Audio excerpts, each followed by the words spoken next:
Nobby Stiles died of dementia in 2020, and son John is fearing he could have issues in the future.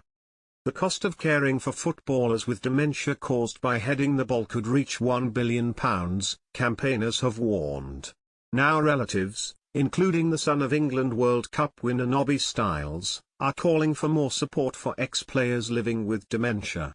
A 2021 study found that former professionals were 3.5 times more likely than the general population to develop dementia. For defenders, who are likely to have had more head impacts, the difference was almost 5 times.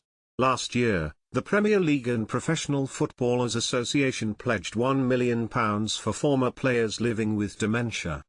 Campaigners welcomed the move but warned the game must go further. John Stiles, who lost dad Nobby to dementia in 2020, said, "Football is swimming in money, yet you have players who've given their lives to the game being left without any form of help. It's a scandal."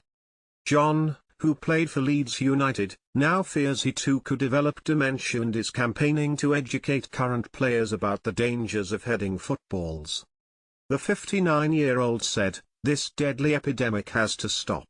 I've spoken with loads of former players and many of them are scared stiff.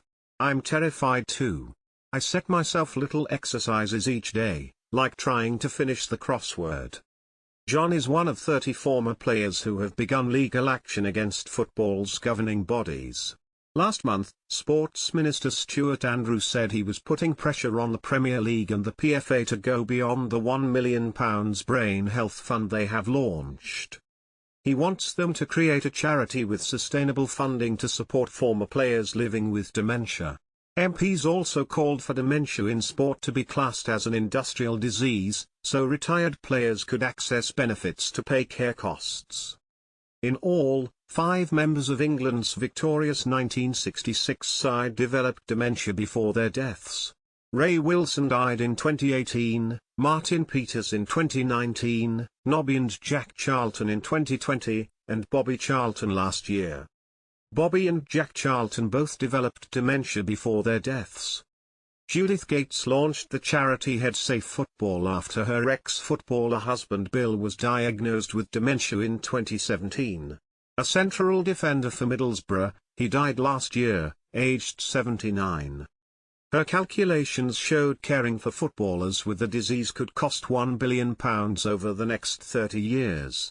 And some experts fear that current players could be even more susceptible than those in the past, as they are heading balls travelling much faster.